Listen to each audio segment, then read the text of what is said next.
Assalamualaikum warahmatullahi wabarakatuh. Salam sejahtera untuk kita semua. Selamat datang di channel Almira. Tontonlah video tutorial ini sampai selesai agar tidak gagal paham. Jika suka channel atau video ini, silahkan subscribe. Tentu saja bagi yang belum subscribe, jika ingin download silahkan, namun bagi kalangan siswa yang apalagi menggunakan HP, ingat, download memori akan cepat penuh. Oleh karena itu, saya sarankan agar tonton secara online saja.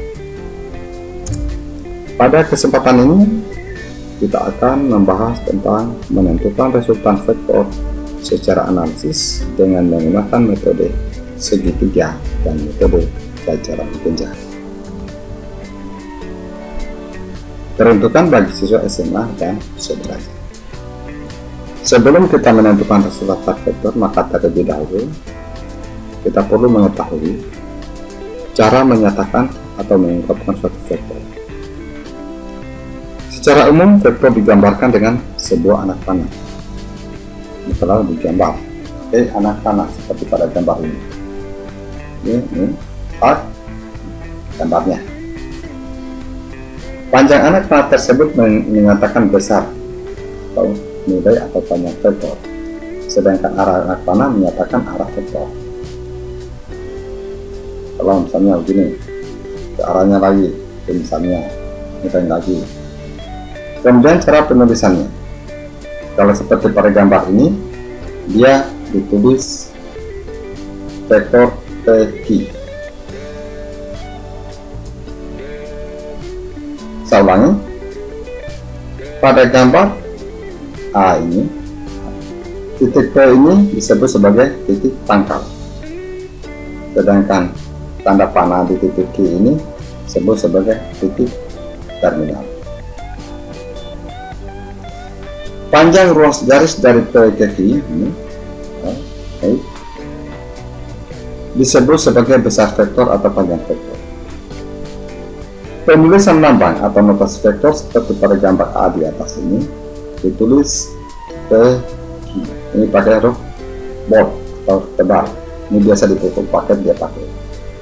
Kalau biasa kita menulis di buku tulis, maka kita pakai tanda panah di atas. Di buku cetak juga kadang-kadang menggunakan seperti ini, PQ, kemudian di atasnya dikasih tanda panah. Ini dibaca vektor PQ. Selanjutnya, panjang vektor PQ ini ditulis tanda mutlak ini, baru digaris datar di atas, atau tanda mutlak baru ada tanda panah di atas.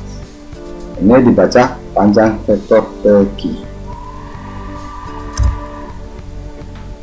Kemudian ada lagi cara lain, misalnya cuma menggunakan satu huruf seperti pada gambar B ini. Dia cuma ditulis A, huruf tebal. Ini baca vektor A. Misalnya seperti ini. Ada juga dia tulis V. Ada juga A. Sama saja prinsip. Jadi kalau dipakai bold di buku, kalau tidak pakai bold, pakai tanda panah. Panjang vektor atau besar vektor sama dengan tadi. Kalau gambar B ini, dia tulis A. Ada juga seperti ini, dibaca panjang vektor A.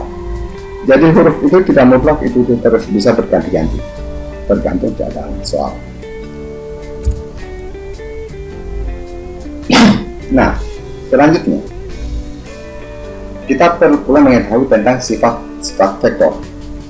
Yang pertama, dapat dipindahkan asalkan besar dan arahnya tidak berubah. Misal gambar ini ada vektor A, ada vektor B,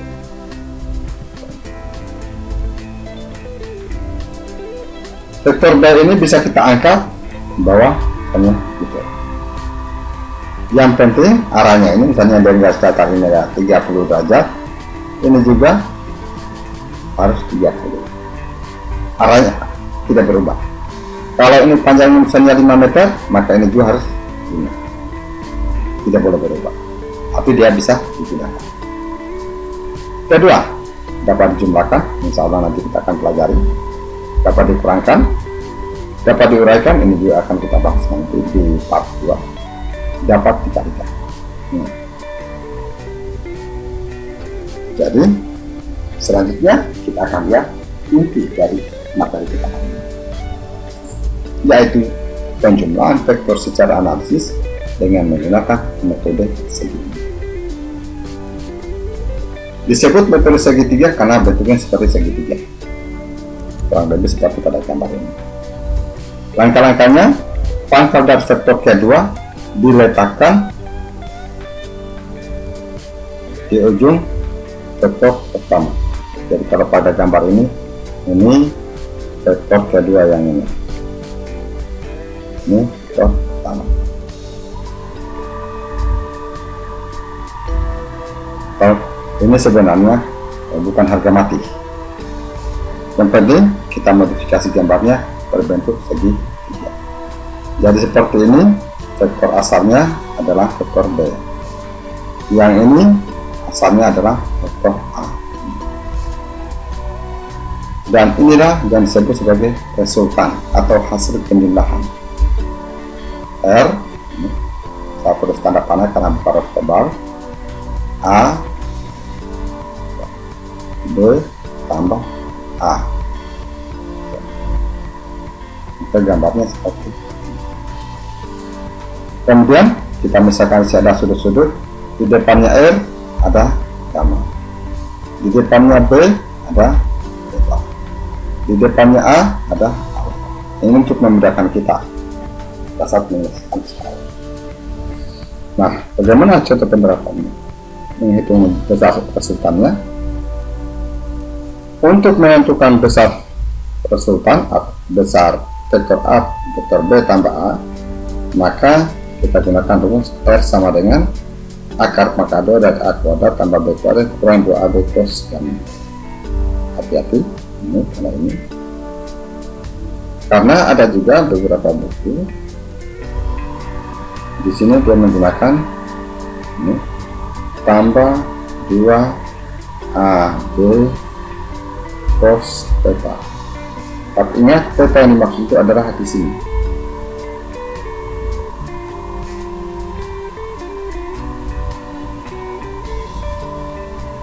Terus benar. Jadi sesungguhnya tidak ada masalah, sama saja prinsipnya. Selanjutnya, untuk menentukan arah vektor resultan ini, kita menggunakan aturan sinus. R per sin theta, bisa juga ini R per sin gamma. Kalau saya sarankan di sini gamma karena di atas ini kita pakai gamma, sama dengan A per sin alfa atau R per sin gamma sama dengan B per sin beta. Untuk lebih jelasnya kita lihat contoh satu.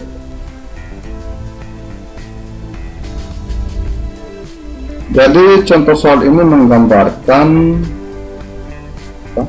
gambar yang ada dalam kotak-kotak ini menceritakan tentang rute perjalanan seorang pelari maraton. Di sini adalah titik startnya. Hanya ini kita mulai dari sini. Salah seorang peserta bernama Andri mengikuti lomba full maraton, mampu menempuh lintasan titik A, B, C. Start di B, tiba di A, tiba di B, baru ke C, berhenti. Jika satu kotak mewakili 1 km, maka perpindahan total yang diambil adalah titik itu. Nah, mari kita lihat pembahasan. Tadi itu pertanyaannya adalah perpindahan. Berbicara perpindahan dalam fisika, kita hanya mengenal bahasa lainnya, perubahan posisi atau perubahan kedudukan perpindahan. Jadi yang kita lihat cuma titik start atau titik start sampai berhenti. Jadi di sini startnya di sini, lihat, berhentinya di C. Jadi oleh karena itu bisa kita langsung tarik garis lurus warna merah ini. Ini saat ini saya sebutkan di sini R. Bisa juga kalau di dalam soal ini kita pakai huruf S, perpindahan. Karena di SMP dulu biasa perpindahan itu disimbolkan dengan huruf S. Makanya di sini saya ganti S. Nah, karena yang kita pelajari adalah metode segitiga, maka rumus yang pernah kita baca tadi adalah R sama dengan A kuadrat tambah B kuadrat kurang 2AB cos gamma. Berapa nilai A, berapa nilai B, saya sudah tulis di bagian diketahui. Namun di dalam gambar mana itu angka 8, mana itu angka 6 tidak terlihat. Sesungguhnya ini diperoleh dari ini, ya. Dari titik start sampai tentangannya titik C. Inilah ada 8. 1, 2, 3, 4, 5, 6, 7, 8. Maka di sini 8 km. Kemudian B, angka 6 dari mana? Lihat lagi di sini. 1, 2, 3, 4, 5, 6 kotak. 6 km. Jadi lebih gampang sebenarnya metode segitiga ini. Yang penting tadi tak kuncinya kalau totalnya ada perpindahan, startnya, berhentinya. Tarik garis lurus baru bikin jadi segitiga. Berapa besar perpindahan? Kita gunakan rumus aturan segitiga. Nah, tadi di bagian belakang tadi sebelumnya tadi, di sini saya menggunakan huruf R, unsurnya sama saja. Kita ganti dengan huruf S mewakili simbol perpindahan yang pernah dipelajari SMP. Masukkan angkanya, rumusnya ini tetap sama, hanya R yang diganti. 8 kuadrat tambah 6 kuadrat kurang 2 kali 7 kali 6 cos 60. Bukan 7, 8 setelah 7. Karena di sini 8, 6, 2 kali 8 kali 6 cos 90. Hasilnya 64 dari 8 kuadrat, 6 kuadrat hasilnya 3 kanan, 0. Kenapa 0? Karena cos 90 itu hasilnya adalah 0. Jadi ini hasil 0. Berapapun dikalikan hasilnya tetap 0. Maka diperoleh akar 100 nilainya 10. Jadi perpindahan total yang dilalui Andri adalah sejauh 10 km. Sudah bukan? Nah, trik cepat kalau tidak ingin menggunakan metode segitiga, langsung menggunakan dalil Pythagoras. S sama dengan A kuadrat tambah B kuadrat sama dengan metode ini, cuma ini batas di sini diambil. Ingat, rumus ini hanya berlaku dengan syarat gamma sama dengan 90 derajat atau sudut ini 90 derajat. Jika sudutnya bukan 90 derajat, tidak boleh pakai rumus ini. Harus menggunakan rumus seluruhnya. Contoh bentuk gambarnya hanya seperti itu. Ini bukan 90. Ini bukan 90. Maka saya ulang gambarnya, ini seperti itu ya. Ini B, ini A, ini E. Maka kita harus menggunakan rumus. Mudah bukan? Biasa kalau soal-soal ujian itu tidak sulit-sulit. Seperti inilah salah satu contohnya. Selanjutnya, masih contoh yang mirip sama.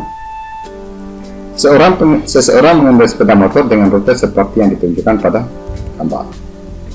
Pertanyaannya, Besar perpindahan yang ditempuh orang tersebut adalah sama dengan pertanyaan pertama tadi. Besar perpindahan. Pertama-tama kita gambar, kita modifikasi itu lagi.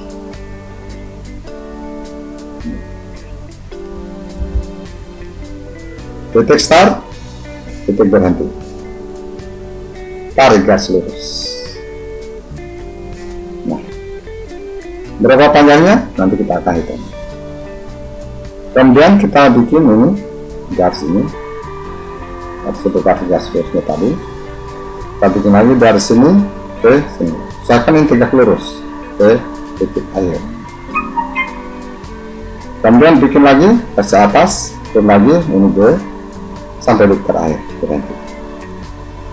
Nah, dari sini kita sudah bisa tentukan berapa panjangnya A, berapa panjangnya B. Di sini tertulis 30 km. Dari mana asalnya? Itu berasal dari batas sampai di sini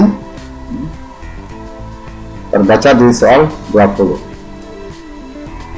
Dari sini sampai ke sini terbaca di bawah 10.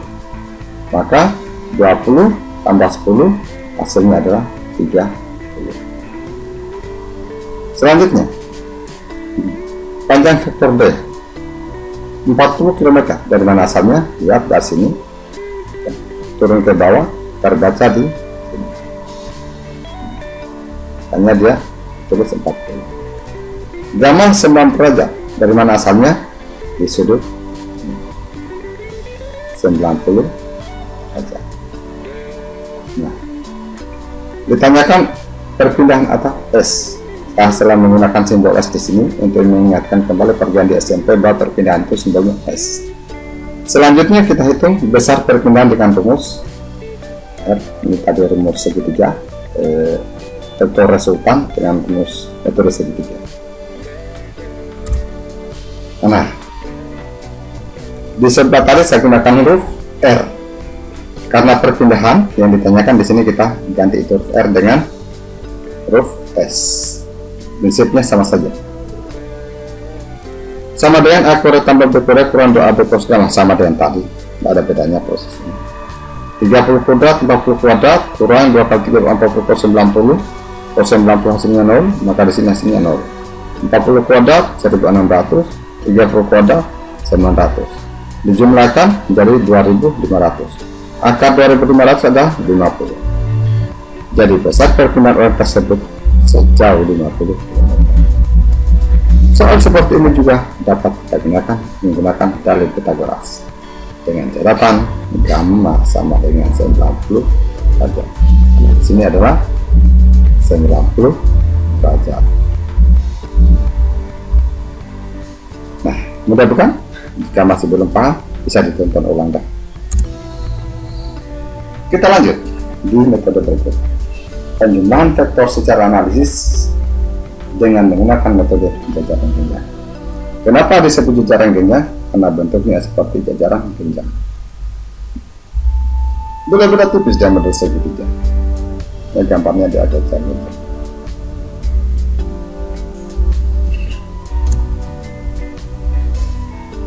Besar vektor resultan menggunakan rumus R sama dengan A kuadrat tambah B kuadrat tambah tadi kurangnya, ini tambah semua 2AB cos theta. Hati-hati menentukan sudutnya. Dari gambar ini alfa beta gabungan seluruhnya ini yang disebut dengan theta. Gabungan seluruhnya theta.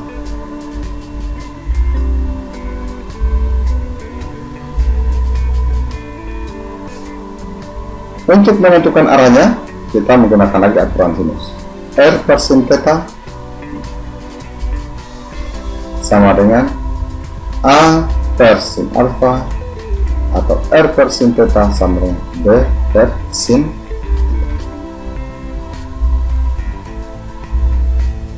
Bagaimana penerapannya dalam contoh? Mari kita lihat contoh berikut. Dua buah vektor dua vektor gaya masing-masing F1 sama dengan 6 Newton dan F2 4 Newton bekerja pada sebuah balok seperti pada gambar. Ini gambar 25A, ini saya copy di buku 25A. Jika sudut apit kedua vektor gaya tersebut 60 derajat, hitunglah besar vektor resultan kedua gaya tersebut dan arah vektor resultan terhadap tersebut. Jadi ini sudutnya sebelah 60 derajat. Bagaimana penjelasannya? Mari kita lihat. Tadi di bagian awal sudah disebutkan bahwa rumus untuk mencari resultan itu adalah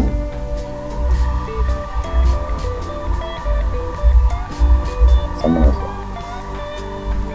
Pertama-tama kita gambar dulu vektornya.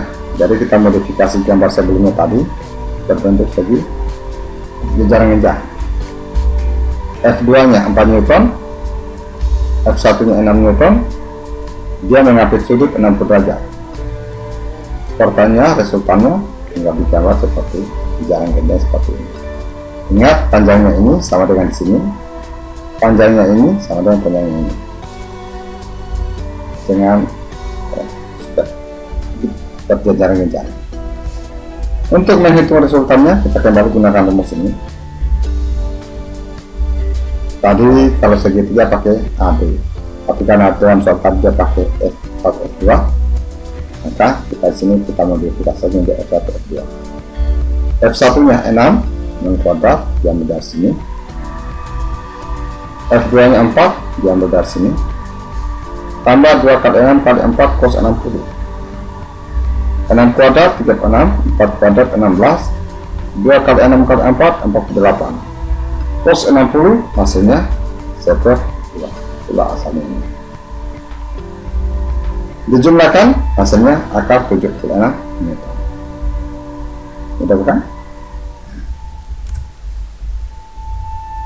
Untuk menentukan arahnya kita kembali gunakan aturan sinus. F1 per sin alfa sama dengan R per sin 180 kurang 60. Dari mana ini? 180 kurang 60 tadi itu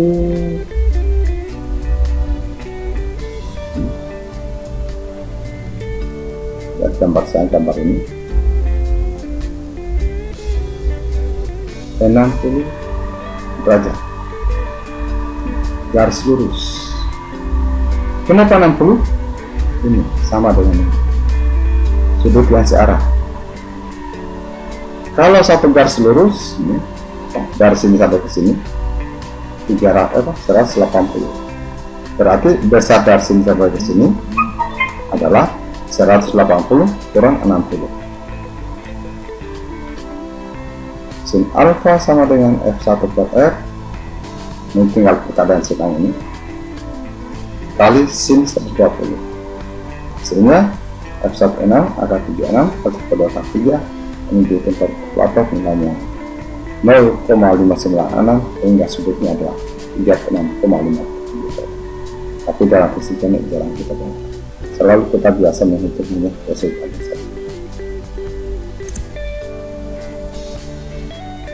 Demikianlah tutorial singkat ini, semoga bermanfaat. Jangan lupa bagikan link video ini kepada teman yang membutuhkannya di sosial media. Terima kasih atas kesediaan Anda menonton video ini. Jangan lupa subscribe bagi yang belum subscribe. Sampai jumpa pada video tutorial berikutnya. Assalamualaikum warahmatullahi wabarakatuh.